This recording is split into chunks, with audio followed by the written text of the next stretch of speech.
In March 1947, Earl Louis Mountbatten and his wife Edwina arrive in New Delhi. The great-grandson of Queen Victoria and second cousin to George VI, Mountbatten brings a regal presence to the drama of India's independence. As the last viceroy, he bears responsibility for India's fate.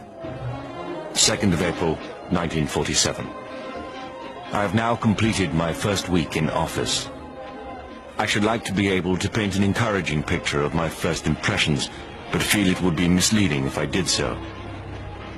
The scene here is one of unrelieved gloom. At this early stage, I can see little common ground on which to build any agreed solution for the future of India.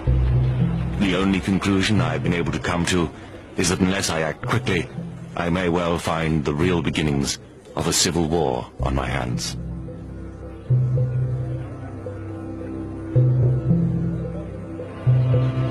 By May, attempts to create a unified India have failed. Gandhi retreats from political life. Muhammad Ali Jinnah, leader of the Muslim League, and Jawaharlal Nehru of the Indian National Congress concede to divide India.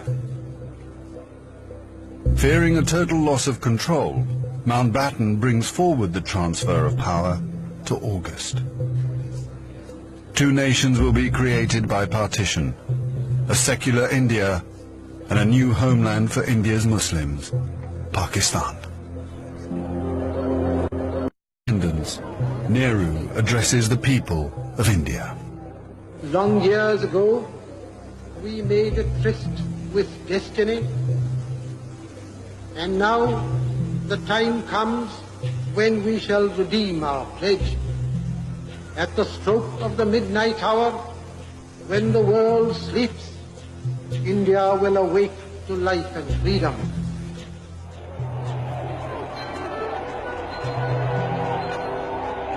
The 15th of August, 1947, the British Empire in India has come to an end.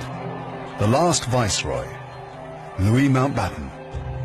The flag raising and the salute were done amid scenes of the most fantastic rejoicing.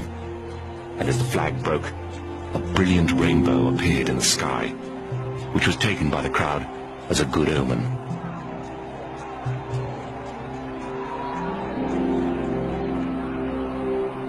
Qasim Muhammad. On the 15th of August came freedom. The freedom to burn, loot and murder. While Delhi and Karachi were celebrating, central Punjab was burning.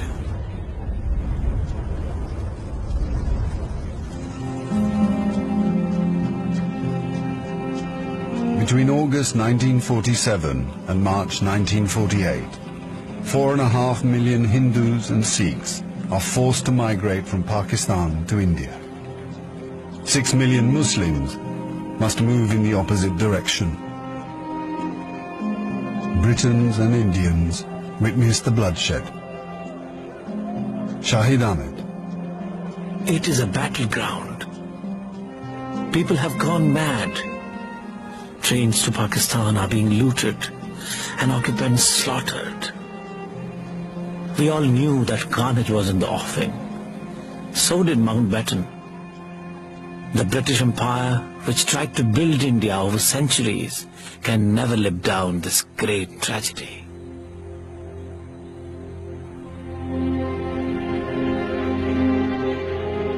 Lieutenant Colonel Hubert Boyd Hudson.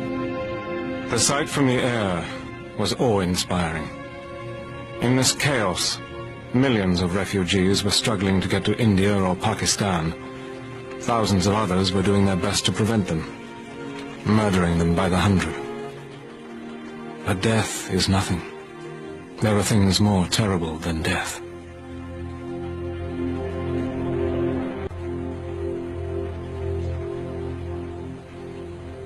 Ten million people are displaced in the partition of India. 1 million are dead.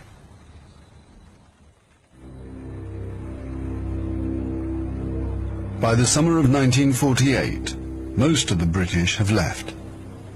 Hubert Boyd Hudson has been in India for 15 years. India is full of ghosts. Houses I have lived in, now inhabited by Indians, remind me of the days which will never come again.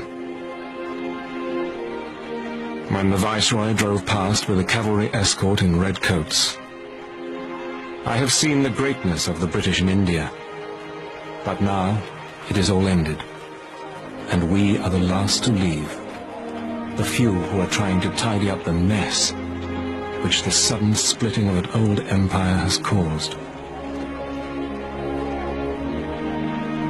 Britain has lost its greatest imperial possession. Mahatma Gandhi once said that if India became free, the rest of the empire would follow. In the next 10 years, the fire of India's independence will spread around the globe, from the Middle East to Africa.